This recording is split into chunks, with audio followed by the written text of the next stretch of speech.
everybody. It's not morning. Not sure why I said that. Just trying to come up with a generic greeting to the 4 people that will be watching this eventually. But it's actually almost 4 o'clock in the afternoon.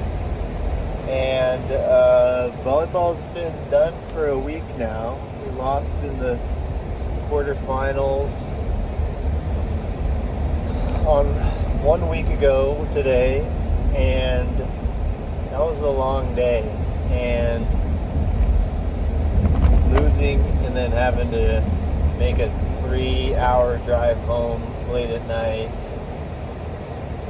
wasn't the funnest thing in the world to do, but that is part of all this competition and putting yourself in a situation where there's one winner and one loser every time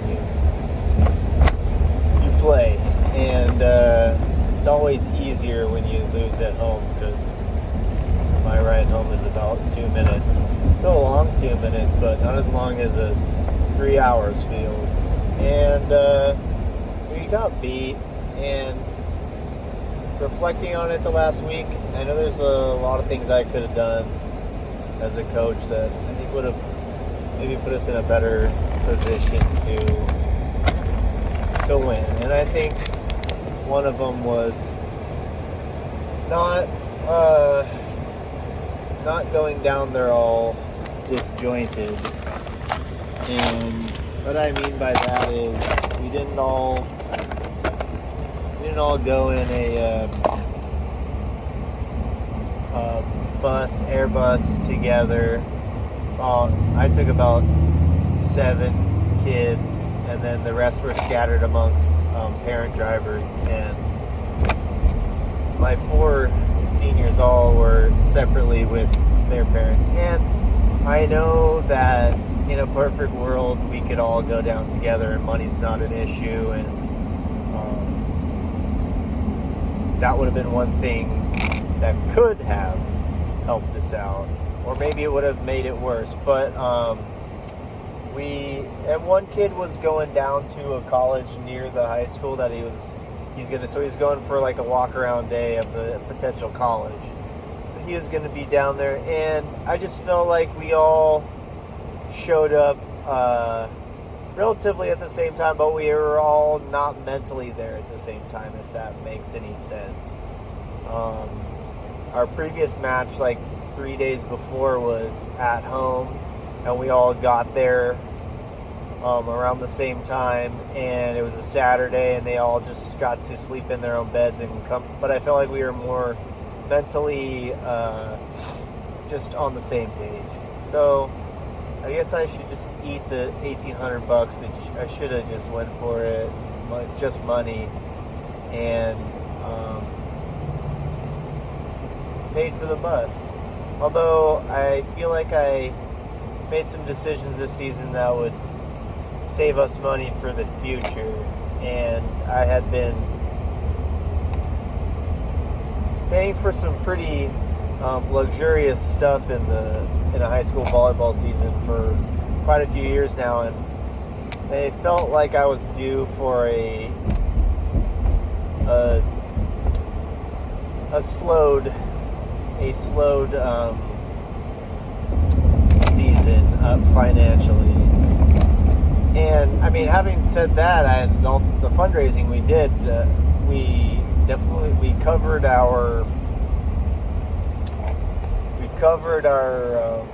uniforms and our gear and a lot of other and tournament fees and other transportation, but not left with a ton of extra. And I think I saved myself some money in preparation for getting more equipment next year and the year after.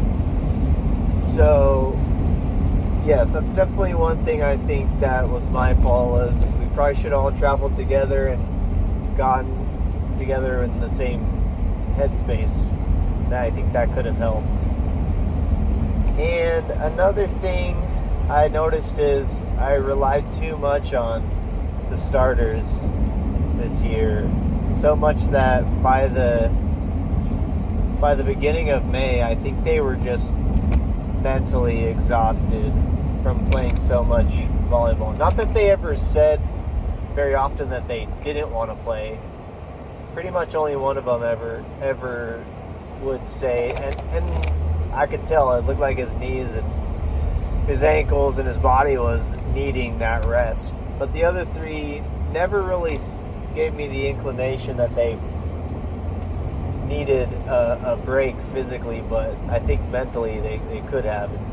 I think our team could have benefited from having a deeper bench, and that's one thing I've been thinking about. This next year's team is a lot more even skill-wise. I think I'm going to utilize a lot of different lineups, and also I think the adding those JV call-up guys, adding that new how do I say, that new energy at the end of the season kind of gave us all a little lift. And I really think that you need to be able to constantly change a lineup and have a new lineup ready with guys that are hungry at the end of the season. That's another thing. I watched the team that beat us. I watched them on film, and I must have saw 3 or 4 different lineups, and then when we played them, it was another lineup I hadn't seen them doing. So it makes me think that your team has to be a constantly changing organism. We need to keep pushing the envelope and finding lineups that are new and that are exciting for some kids. I mean, I just watched the NCAA National Championship, and they had a redshirt senior guy get inserted into the opposite position in the Big West tournament, and he had barely played at all his entire college career, and then he starts 4 matches at the end of the season and plays the entire time, and he plays the entire national championship, and he helped them win a national championship. And this is a guy that was mostly on the bench most of his college career, it sounds like. And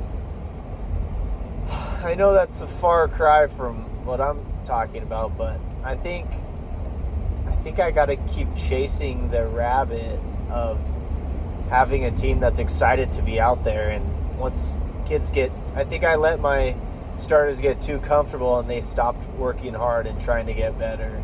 And maybe if there's more competition in practice and throughout the season, if they don't know who's going to be starting, maybe they will be a little bit more amped to play and compete. That's what I think.